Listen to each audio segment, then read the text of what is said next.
എടാ വെള്ളം കുടിക്കില്ല, എന്റെ വിഷമുണ്ട്.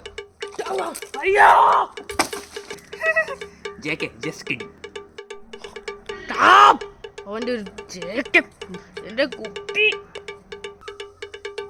അയ്യോ പാമ്പ്.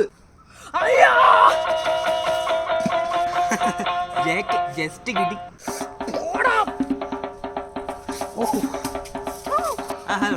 ഇവിടെ നിപ്പണ്ട. അവന്റെ ജെകെ പരിപാടി ഇപ്പൊ തീർത്തു.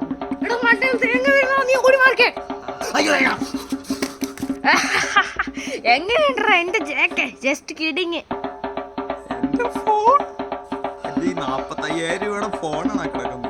അപ്പൊ ജെകെ പരിപാടി കഴിഞ്ഞ് ഞാൻ ആ ഷോർട്ട് കട്ട് വഴി കൂടെ രാധേച്ചിയുടെ വീട്ടിൽ പോയിട്ട് വരാം. എടാ ആ വഴിയൊന്നും പോയെങ്കിൽ അവിടെ കുറെ പേപ്പട്ടികളുണ്ട്. ജെകെ പരിപാടി അല്ലേ, എനിക്ക് മനസ്സിലായി, കുഴപ്പമില്ല.